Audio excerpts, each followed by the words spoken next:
Welcome, listeners, to Thrice, a horror movie podcast brought to you by Sinister Siblings, where we review a horror movie not once, not twice, but thrice, to see what comes from repeat viewings and share our thoughts with you, our dear listeners. As always, I'm Adam. Joining me are co-host Mark. Hello. And Tracy. Hello. And this episode, we're bringing it back, because we're watching Bring Her Back. Episode 1.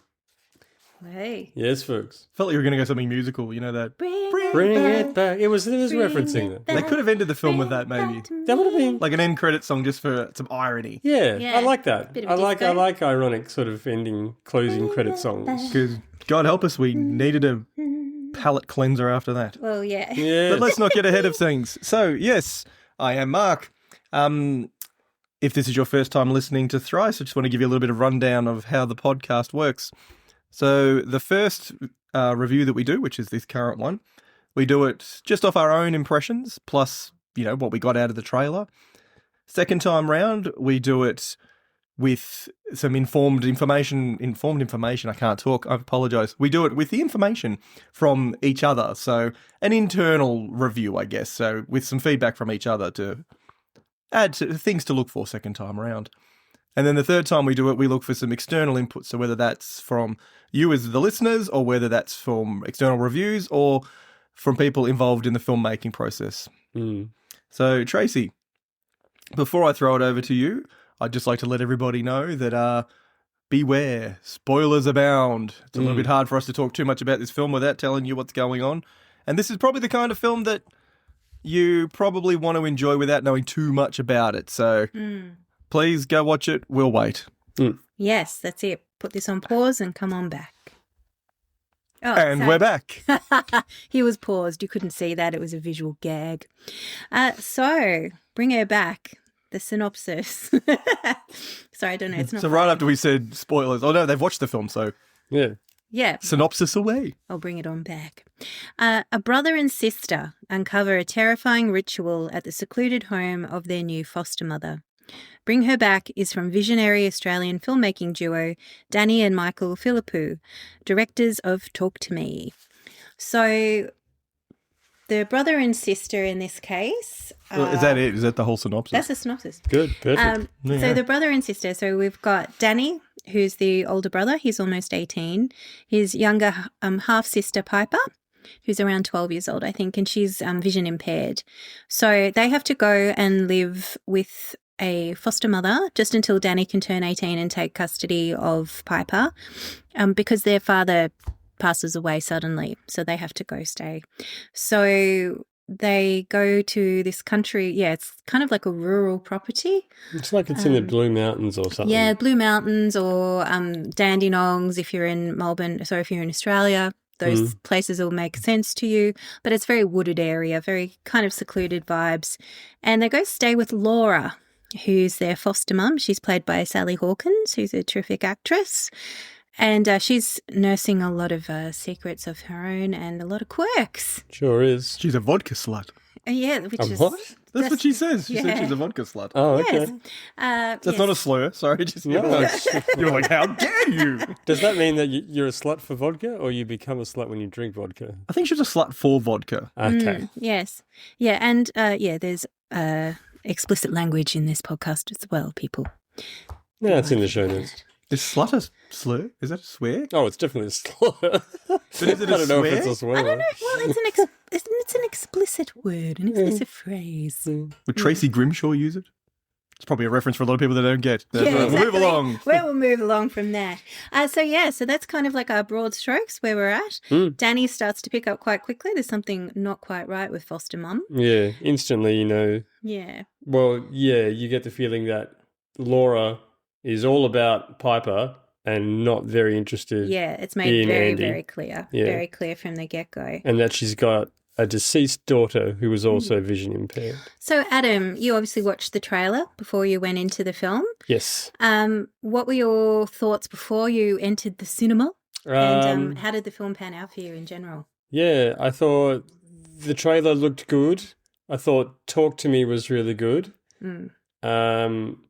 It's an A24 film. Obviously, that comes loaded with all kinds of expectation. They tend to not miss. Not all their movies are great, but they're always interesting. So yeah, I was keen for it. I wanted to see it. I've been looking forward to it, and I really liked it. I really, really liked it. Yeah. There you go. Yes. There you go. We can get into that. What about you, Mark? Quick soundbite. What were your thoughts? What did you think? The trailer gave me the vibe, I guess, that it was going to be of a reasonable supernatural level. Mm-hmm. And I guess I was a little bit off the money because I guess it's more witchy than it probably was supernatural. Yep. I had the vibe going in that I wasn't going to particularly care for it. It had a very drab colour palette to it. And I was thinking to myself, look, the boys hit the money with Talk to Me, but it looked like they were kind of going to go for the similar beats. And I think they did. Mm-hmm. And so I'm not going to enthuse quite as much as... Maybe you just have your themes, and that's your wheelhouse, and that's the kind of movie you make. Yep, could be. Maybe you're an apologist for the Philippous. Maybe I am. Okay. Well, as Do you for want to break me, this tie for us then, Tracy? as for me, I really enjoyed Talk to Me. I remember coming out of the cinema and being quite sort of thrilled and chilled. Yes, I was not thrilled and chilled when I left the cinema after Bring Her Back. What? Yes, that's This was right. better than Talk to Me. And I enjoy a drab colour palette, let me tell you. Adam will back me up on this bit of 70s Yeah. brown. Oh my God, yes. That's another visual gag. A bit of- She's wearing quite a drab colour palette as we speak. A bit of macrame, a bit of, well, I've got all my plants everywhere. But that's an aside. Tell us you're old without telling us you're old. Indeed. But yeah, I was actually quite nervous going into the film because there were quite a few moments in Talk to Me where I was a bit sort of like, oh my God, it was like hands right over the eyes, bit scary. And yeah, not quite. I mean, obviously the gore is still here, still some moments, but yeah, kind of wasn't quite what I had thought it was going to be. Okay. Yeah. Can I just one little, it's a nitpick. It's a nit I must pick. So Piper and Danny are step-siblings. Yes. So where's either mum? Yeah. Yeah, you So wonder that. Dad dies in the shower. Did he Yeah. slip over? I Sorry, don't just know. I did- don't know what happened to I him. think he might have been a little druggy or something because there seemed to be some mouth stuff going on. Oh, Like he maybe, was. Yeah, you're right. He was frothing. So whether that was a Yeah. drunk thing or something, I'm not too sure. But where's Danny's mum? Yeah.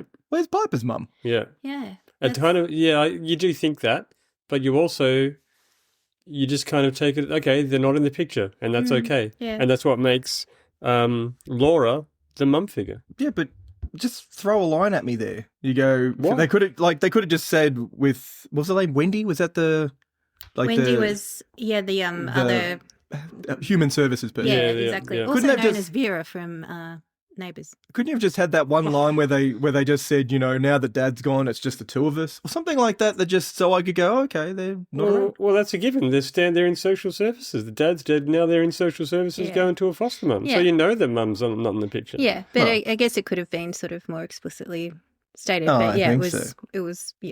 it was what it was there. Yeah.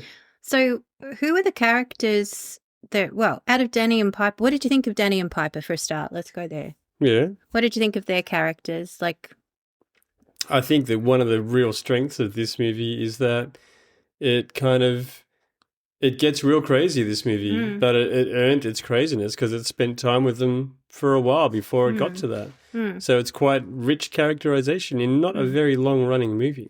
yeah, I thought the story writing was really good. I think it's Danny Philippou who writes. He wrote in conjunction with Bill Heinzman, and I think he is a very good writer. I think he does write a good story. Very natural dialogue. Yeah, and- Believable characters. And I thought there was quite a lot of tenderness between those two. I really did feel their relationship. I thought she was pretty quick to start believing the worst about her brother. I would never do such a thing to my brother. Thank you.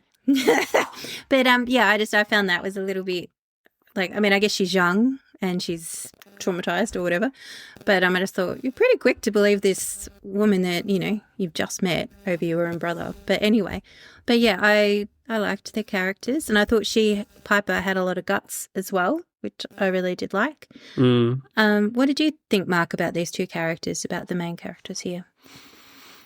Well, it was interesting because sometimes, so the way it was set up, the way I saw it was that through Danny wanting to do the right thing, he was doing the wrong thing. So by acting as Piper's eyes, he gave her a false sense of the world. So, and there's a lot in the film about perception and about people not seeing things the same way. And that starts with that relationship because, you know, very early when she's at the bus stop and Danny's like, no, they liked you. And then when you get to the house and they're talking. And they didn't like her. Yeah. And when, you know, when you get to the house and, you know, he's like, oh, he's smiling at you. And the young fellow whose name's flown out of my head. His name's, well, they refer to him as Ollie. Ollie, yes. Connor, otherwise. But yes, but he's like, oh, Ollie's smiling, and Ollie's not smiling. You know, he's forever painting the world in rainbows for her. And it's... Which he actually says to him that he doesn't need to do. Yeah. So they work really well together. It is a very believable connection from that side of things. And they both did really well in that. And they have their secret word, grapefruit, when they know that this is real talk now. Like, you know, you got to tell the being truth. Honest. Like, Which is a nice little thing. You didn't have to put. That's a nice little quirk that makes it very recognisable for the two of them. Yeah, I liked that too. I did. So when it came to Laura, the foster mum, so she is pretty freaky deaky straight out the gate. Like, and I think later on in the film, it's explained that basically, I don't think they've really done any sort of safety checks on her because she used to work for DHS for like 20 years. So she's cool. And she is so clearly not. Yeah. And so but very early on, she, as Adam said, wants to exclude Danny. Danny was not part of her sort of idea and her picture. And she's very fixated on Piper. And we come to learn that her daughter, Kathy, has died and she drowned in the pool. And so the pool is a part of quite a visual character in the film. We're often getting sort of shots of the pool. She drowned there. It's hollowed out now, dry, empty pool. Yeah. And once again, Laura's, you know, sort of Kathy's dad, no mention of what happened to him. So again, that kind of, if they're not in the picture, they're just not in the picture. And that's fine. Is it, or is it lazy writing? No, I think it's still, I think you just kind of, it's not so unbelievable where you're sort of like, but what happened to him? You could kind of go, if I was married to Laura, I'd probably take a hike as well. So there you go. But yeah, so I thought with Laura, again, I thought it was a bit easy that somebody who's so clearly not coping was able to take, you know, sort of care of these kids. And it's made really clear in her relationship with Danny. And then when they go to their father's funeral, I thought that was quite a turning moment for me, where you see that this woman's not afraid to go there, particularly when she gives their dead father a snog. Yeah, or that she really doesn't. You kind of take it as a given because you know sort of where this movie goes, but from the outset you kind of know that she doesn't have their interest at heart, or there's something. We haven't even gotten to Oliver yet. No. And she dresses up for the funeral like she's an extra from AbFab. Yeah, that's right. Yeah. She's an eccentric sort of kind of hippie type, but certainly unhinged and And so and we do have this other character, selective mute. Called Ollie. Who's another foster child that she has. Yeah, and he is quite often locked in his room. Yeah. There's a lot of rules around Ollie. He doesn't speak. He just looks blankly. He's got a shaved head and he doesn't look very happy. Creepy kid. And he's a very creepy kid, and it starts to come out that there's something very wrong with Ollie. And Ollie's very hungry, but not for food from Coles. Yeah. Or Woolies. Well, he seems to be hungry for everything. Yeah. Yeah. So, and I think sort of after their funeral and things, this movie does move along at a really sort of, I think, decent pace. You're kind of stepping through, it's sort of bringing you on that journey. So you're kind of getting more and more sort of like, okay, this is so not good.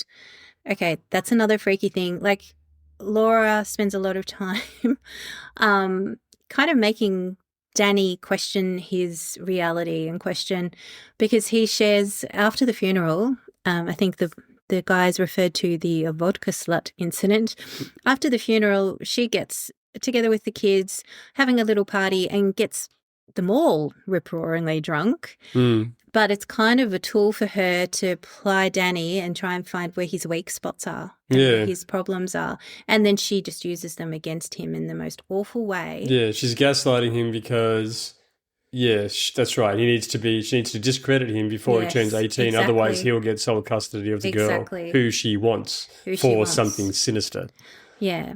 So, Mark, do you want to lead us through why she wants Piper and what she's going to do and what Ollie's part in that is? Yeah, so obviously, as we said, spoilers are plenty. Yes, spoilers. So the movie starts off with some VHS footage. And so we don't know where this tape has come from, apart from Eastern Russia, somewhere like that. Mm. And it is an instructional video of sorts explaining soul transference.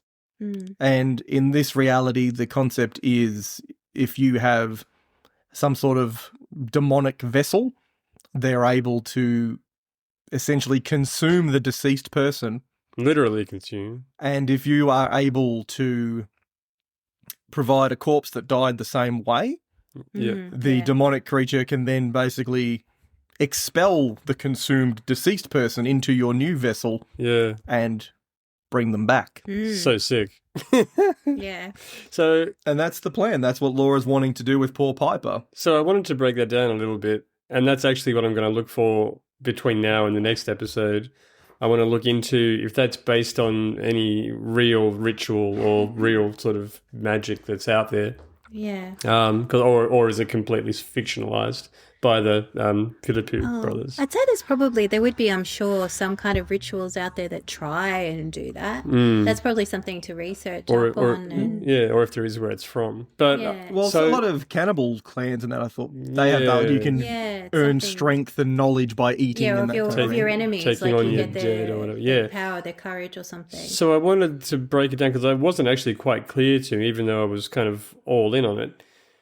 Oliver is. We find out later that he was an actual boy who's been a real boy stolen, missing boy that she's kidnapped and done something to. Yeah. What has she done to him? We don't know. He's like a vessel. Yeah, so she mentions to Piper late in the film that she spoke to an angel. Yeah. Yes. And that angel, and she's got the salt ring around the house. Yes, he's bound to the house by a salt ring. Yeah, so she has called in this demon. So is this demon, I guess that was, who's the demon? Is that like literally an ethereal, That's a supernatural entity that she's called in. Right, so it wasn't the missing boy in there at all. It was literally this this soul put in there. He was in there. Because when he does that absolutely wrenching scene where he shoves a carving knife that's into right, he writes his name. He writes his last name. His real name's Connor Bird. Yes, that's right. And he writes his last name on the piece of paper because Danny's trying to chat with him and Akash. Yep. And then the kid stuck a knife in his mouth. It's so intense, that scene. It's so intense. And I actually felt like the actor who played Connor Bird is someone called Jonah Wren Phillips. And I thought he did an amazing job, and I really hope that he had support and that he's had counsel, because he spends most of that film like going around in a trance-like state, getting more and more like horrendously beaten up and ghoulish. It made me realise that I'm scared of children. Like I find children in these sorts of movies pretty scary, actually, and I never really put my finger on it, but I do. This kid's scary. But the knife thing. The makeup effects are incredible in this movie. Yeah, great makeup. Really the dental effects are nuts. I was there, just my hackles up, my hands like clenched to my mouth, and I'm not usually like that with anything. Just the sound, the crunch, his teeth are coming out, the knives like cleaving into his face. Yeah, it was intense. Wasn't it intense, Mark? It was horrible. I looked to the person sitting next to me who was looking enraptured at the screen, and I was like, what is wrong with you? That's what I mean. I was like, I know what's happening. I can hear what's happening. I'll come back in a moment. And the lead up, that whole scene, the lead up to that, the boys, because he's like, he gets him out. He's locked in his room. He gets him out. He's like, I'm going to be nice to this kid. I'm going to chop up some cantaloupe for him. He serves him the cantaloupe on the knife, which who does that? That's not safety first, people. He hands him the knife, turns his back to him, and you know that something's going to go down with this knife, and then you just hear this, and then this crazy shit is happening. Awful. It was, and that's when you get maybe not the first hint, but a really solid hint that something supernatural is happening, because Danny is like, oh my God, I need to get this kid to hospital. And so he tries to leave. And so he pulls Ollie across the salt ring, the line of salt. And of course, Ollie starts convulsing and, going into death throes. And Danny's like, what the hell is going on here? And at that point, Laura arrives home and sort of calms the farm down a little bit. So from there, it just kind of starts to escalate, really, and Laura's really starting to separate the two kids and drive wedges between them. I don't know whereabouts in the framework it happens, but she hits a sleeping Piper. No, that's right. Like, she full-on punches the kid in the face. Yeah. And she's sprayed herself really heavily with a body spray that's Danny's. So because Piper is vision impaired and she was fast asleep, she just remembers the smell was her brother's. And so she assumes that her brother has hit her. And that was really full-on thing to happen. And then from there, it just starts really getting out of hand.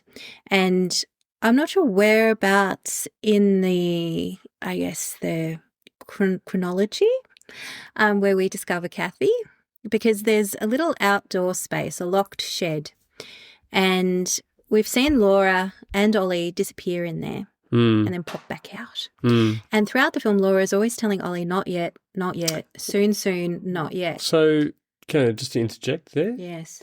What's she waiting for? I'm not exactly sure. That was something I wanted to ask too, because I think maybe she's waiting until she's got Danny out of the picture. She doesn't seem to be waiting for the pool to fill up. Yeah, the pool, the 'Cause rain. she was checking the weather. Oh, okay. So she was waiting. Maybe it had to be. She had to. Exactly so Piper the had to die the same way Kathy did, and That's maybe right. that was part of it. Yeah, maybe that's how Kathy died. She slipped into the pool in rainy weather, something like that. So basically, eventually we get to see what's inside that room. And it's because Ollie, really can't wait any longer. Dead daughter in the tall boy. Yeah, in the big chest freezer. She looked great too. That's what I mean. The prosthetics and the props Great and stuff in effects. this movie, like that body looked horrible. Yeah, great effects. And so then obviously Ollie starts feeding on Kathy. And that also is a horrific, not only is that a horrific image within itself, but then after he's had his fill, he's walking around with this huge beer belly on him, and he's only, oh my God, he's only this little kid with his shaved head, and he's all battered and bruised and bleeding. He looked like Jason at the end of Friday the 13th when he comes out of the lake. Yeah, he really did. And it made me think as well, why, and I mean, it's a few holes in this too, but it made me think, why was Ollie chosen? It made me think, why was Ollie chosen? What was it about him? And then, anyway, to keep moving ahead, Danny takes off. He's like, I'm not having this. Off he goes. Finds Wendy at the DHS and goes, hey, you need to come over with me because things have gone south. It's not good. It's not the paradise I was promised. And so she eventually agrees to go, even though she's known Laura for like 20 years. Off we're going to go. And then she's confronted by a scene where Ollie has actually tried to, take off Laura's forearm with his teeth. And I don't know if this was before or after he took some great bites out of the kitchen counter with his teeth. He's All the taking bites he took out of himself. Yeah, out and of that's right. He himself, started out to of the cannibalise himself wood. as well. Yeah. So he's not in a good way. And so Wendy realises, okay, Laura has got some problems, got some issues. And at this point, Piper is out of the house, I think, if I remember Yeah, she's correctly. playing at the basketball courts. Yeah, she's playing some sports. And so luckily she's not there. And so Laura has to obviously fight for wanting to bring Kathy back because that's her only goal. And so she kind of takes out both Wendy and Danny, which I was kind of surprised about.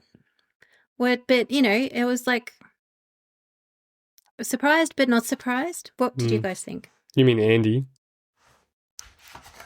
Danny? That's the brother? It's Andy, isn't it? I thought Andy. it was Danny. No, I think it's Andy, Okay. isn't it? Hmm. Andy. Anyway, yes. Why did you wait like... I didn't 20 realise minutes that to you were tell me? calling him Danny. Okay. We all know who you It meant. doesn't. Yes. The people on the other end may not know who I meant. Oh, it's Andy. Whoops. It's actually quite well that you put it in like that because she kept getting his name wrong. As well. Yeah, well, that's right. Yeah. That's true. Turns out you're all about Piper as well. Yeah. Ooh. Piper and Ollie. Yeah. Life imitating. And art. poor Andy. Yeah, so you two are big trouble. Yeah. Such big trouble. As long as we keep recording, you can't do anything to us. Yeah, that's right. It was. I mean, it was sad. It was sad. He got killed. His whole story arc is incredibly tragic. He's gaslit from the start from Laura. Yeah. He has his own demons because he once hit Piper when he was young and regretted it. He was abused by his dead father, Yeah. and then he gets killed pretty unceremoniously, just trying to help her out. He always had his stepsister's best interest at heart. He loved his stepsister. And it was incredibly sad. His story is really sad. Yeah. Yeah. What did you Just think? grim. I think it's Yeah. that's the overall story of the theme of the movie. It's just bleak. It's grim. Grim. There's no happy endings here. There's no No. light. There is light, like there's vaguely comedic moments in this movie. Yeah, there were people in the cinema laughing when we were there. Yeah. Okay, I didn't find a lot of. I've just found it was just oppressive. Yeah. And look, I get because we're dealing with grief, and so it's interesting because obviously this is the Philippou's follow up to Talk to Me. Mm. Now, Talk to Me and Bring Her Back were written at the same time. Mm-hmm. They were written at the same time, and it's interesting the mirror image side of things because Talk to Me is a daughter grieving for a mother trying to make contact. Mm. Bring Her Back is a mother grieving for a daughter No, yeah. wanting to try and make that contact. Yeah. Mm. And this all actually stems from real life tragedy that the Philippous had in their own family. Mm. So I read an interview with them and they were actually saying a cousin of theirs lost their 2-year-old. Oh. And so there was a lot of grief, and for them it was just, they said, look, it didn't look like their cousin was ever going to be okay again. Yeah. And it was just such a big sense of anxiety. It was so heartbreaking, they said, that this cycle of grief that just would never end, Yeah. that people just couldn't let go. Yeah. And that really informed both of these movies that they've made. And you can almost think of them, I guess, as a pair, even though they're separated by a couple of years from that side of things. Yeah. Yeah, But- I think it's definitely, they're definitely essays on the nature of grief and how different people react. Mm. And, some people kidnap and murder others. I feel like, so way back when we did Baghead, and I said that movie was like a missed opportunity to be about grief, this is kind of the movie that could have been, handled completely differently, like different direction, but much, much more satisfying for me, at least. Yeah. Yeah. So I found this one, with even just the style of using a lot of close-ups, everything was very claustrophobic. And I felt in some ways it was almost a bit heavy-handed because it was almost like they're like, this is about grief. This is really sad. Look at this. And there was no respite. So it was quite, in a good way, because we like horror. So in a good way, but it was quite the ordeal. Mm. And in some ways, I'm really not looking forward to watching this again because you're not going to be like, oh, but, there'll be that funny character or there'll be the love interest. Like, we don't ever pretend to have love. The only version of love really is between the brother and sister, and that ends tragically. Yeah. Question I want to put to you. Yes. Yeah. Was Kathy's death an accident? Kathy's death. I think so. Because you recall in the flashback there's blood in the water. Yeah. But I took that to mean she's clocked her head as she's fallen in the pool, and that's why she's drowned. Because Laura strikes me as pretty negligent. You think? And Laura likes a drink. She Yeah. got Piper drunk, and Piper's, 12? Yeah. I tend to think that's all in response to the tragedy. Even if she wasn't negligent, that doesn't make her death not an accident.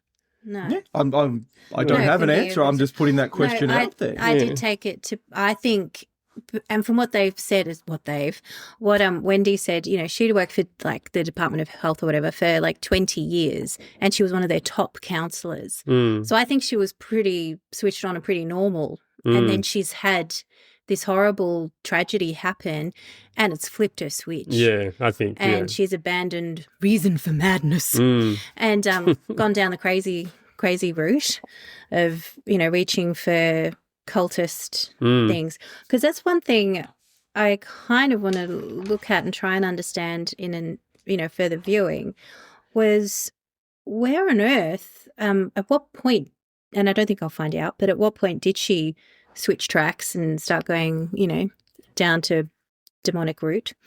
And it seemed like a real solo endeavor, which struck me as odd.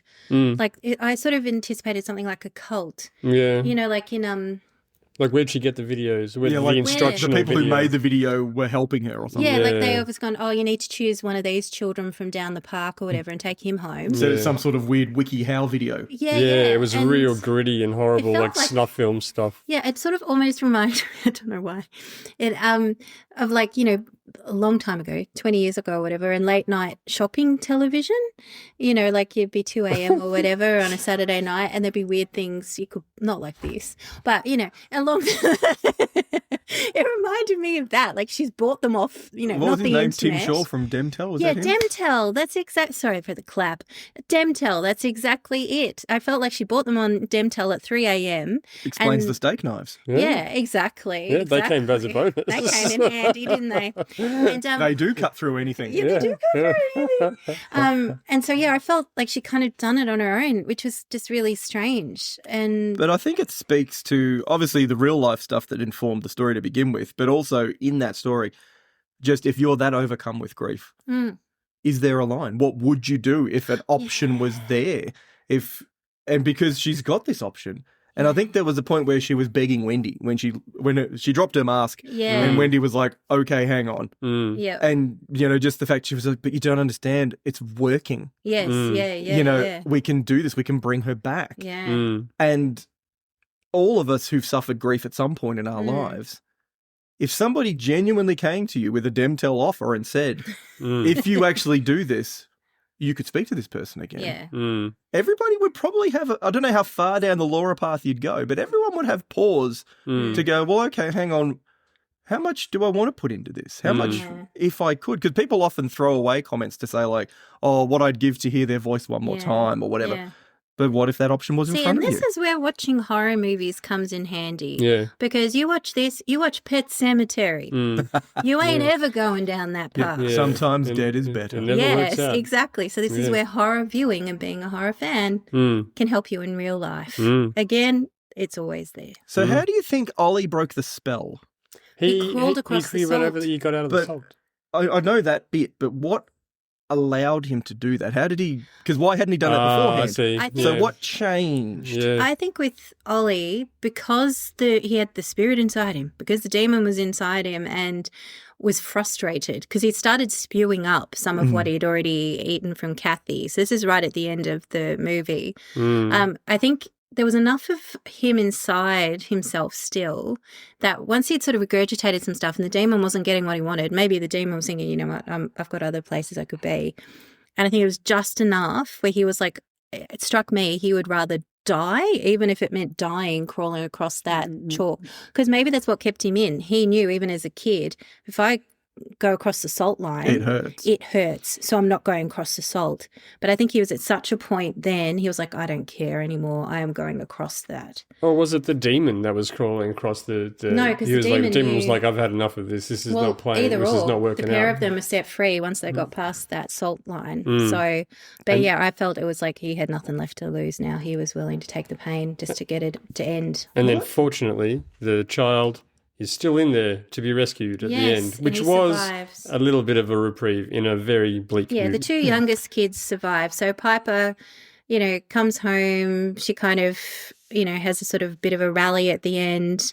Sort of gives Laura a bit of a thump from memory. No, they end up where she's trying to drown her. Yeah, that's And she calls her mum. Yes. And Laura's like, hang on a second, I can't do this. Yeah, and that's just enough. And so then Laura goes and grabs her actual real daughter. And she just, because Ollie's already bitten her arm, she's kind of in a bit of a bad way. So she and her daughter just go into the pool. She's just embracing her, pans out. Very similar shot to the last shot of Nosferatu, the Robert Eggers one. Oh. Yeah. So I suppose there's a little bit of a happy ending in so much as that Because earlier in the piece when Piper's playing the blind kids sports stuff and Laura goes to pick her up in a whole rush and the lady goes, Yeah. can we talk about her black eye? And she's like, no, not right now. And I thought, well, that's pretty average because the coach was like, okie dokie.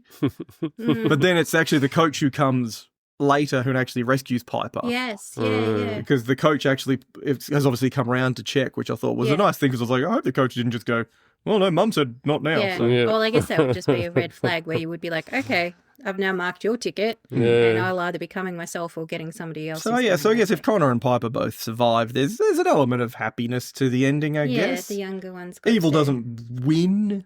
Yeah, exactly. But then is Laura evil? Definitely.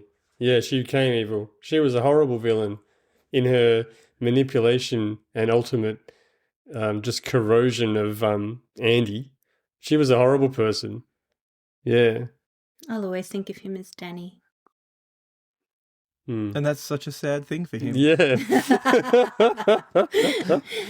Okay, all right. So, guys, overall feeling about the movie and what you rate it, and what are we going to do our ratings out of this time? Oh, Kitchen knives? loose teeth, Loose teeth? Yeah. chewed benches, Yeah. I don't know. Russian videos, Demtel offers. Demtel knife sets. Yeah, steak knives. Steak knife sets. Steak knives is what we will do Steak it out of. knives. Okay, yes. All right, Kitchen so knives. Okay. Adam, Yes. overall vibe, overall thoughts, Yeah. and your rating, and maybe what you'll be looking for next time. Okay. Overall thoughts. I thought it was really good. I really loved it, actually. I think this movie is almost a drama, a character drama first and a horror movie second. And I love that. There's a lot of horror movies out there that don't really pay much heed to earning your scares and making believable characters and writing believable situations. So I love it when you see a movie that does. I think it delivers on both fronts. It's incredibly harrowing and it's also incredibly shocking and gory, and so the scares deliver as well. I'll have no problem watching it again, and I'm going to give it 9 steak knives. Yeah. Wow. Yeah. Wow, that's an endorsement. You heard that here. Yeah. Right, excellent. Well, you can go next. Oh, me. Okay. All right. So I did like it. I thought it was effective. It was very much, in their wheelhouse. I think we've used that word, in terms of, sort of like the real world characterizations and characters, therefore. And I think for Australians as well, it's a very Aussie sort of house, a very Aussie location. Yeah, it's an Aussie movie too. Yeah, it's so you can really, as a fellow Australian, you can really connect with that. They probably dialed down the Aussiness compared to Talk to Me, didn't they? A little bit, yeah. But it was kind of really familiar, which again can make things a lot more scary when you can really picture it. And I've been in houses like that, it's. Yeah, I have. So, and those kind of, yeah. Anyway. Slept in freezers.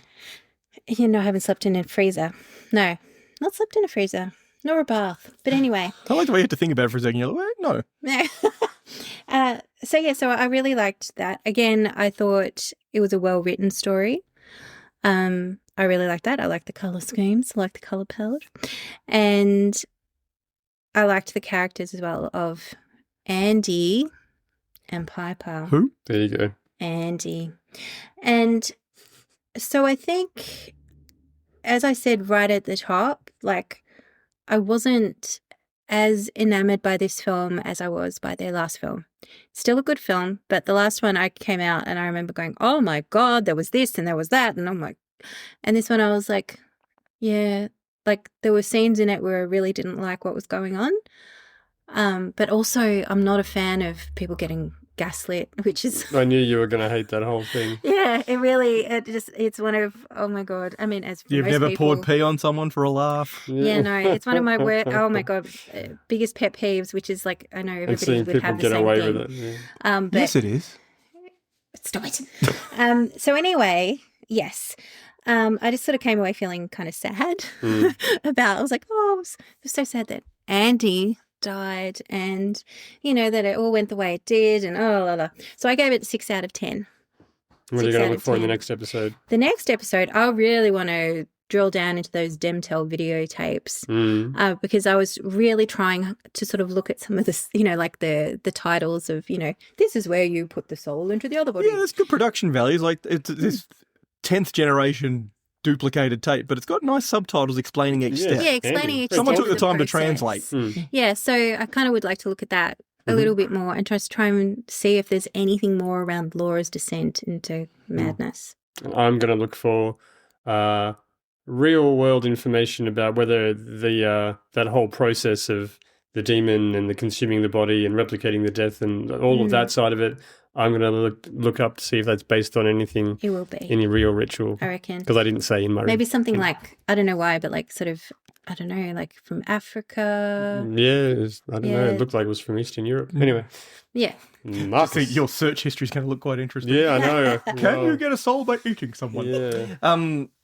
Just quickly before we sum up, as we talked about Talk to Me and Bring Her Back as sort of sister films that were written at the same time, just going from what you two have both been saying. So the brothers describe Talk to Me as more of a party horror film, and they describe Bring Her Back as more of a character-driven body horror. Which you were talking about the character-driven side of things, and you were talking about the more party vibe of Talk to Me. So there you go. You've been picking up what they're putting down. Absolutely. It's also worth noting, even like Talk to Me is like a teen movie, like so many horror movies are.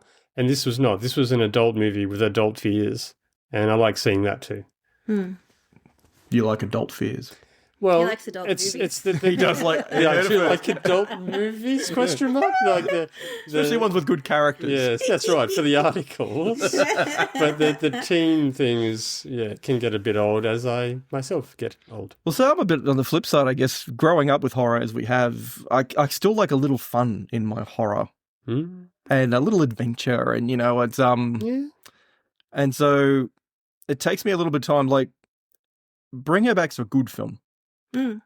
Is it the sort of film I normally seek out? Maybe not so much, because I do like a little bit more pop, I guess, a little bit more bubblegum, and so that's just my personal preference.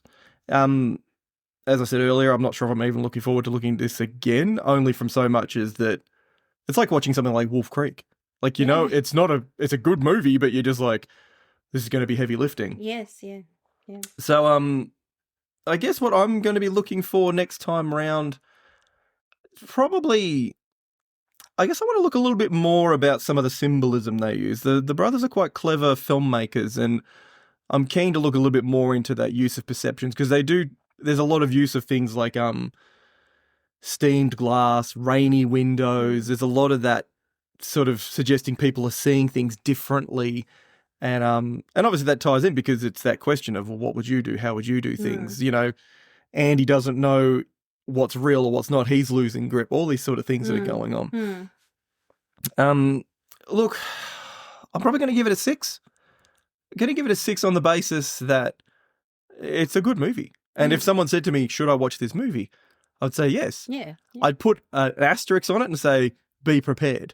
There's certain films like this it's got squeamish moments. It deals with things like child endangerment and stuff like that, which are dark themes. And whilst it's real themes, it's not the sort of film you're going to have beer and pizza with, sort of thing. And there's also a bit of like animal cruelty in there as well. So be prepared for that, because that I was not. What happened to that cat? I'm hoping he just ran away in the end. I'm going to say Ollie ate him. Cool. What? No. But anyway, that's the bleakest thing in that movie. If you, like me, do not like animal cruelty, and these two don't either, obviously, that goes without saying. But yeah, just be prepared. There might be, a few scenes of that. Yeah, so I guess I'm going to try and avoid looking directly at the film and try and look a little bit more about how the film put together. I'm interested to see the style of it, because I think they're very talented filmmakers. Absolutely they are, and it's great that they're Aussies as well. Yeah. So guys, that's episode 1. Bring it back. Bring her back. Bring it back for us, Trace. What should people do now?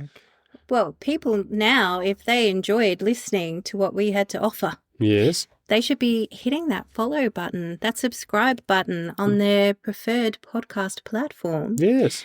And also head over to Facebook, where we're Sinister Siblings. Click on that. Follow us there and you'll hear all about the latest news. And of course, if you like this podcast, share it.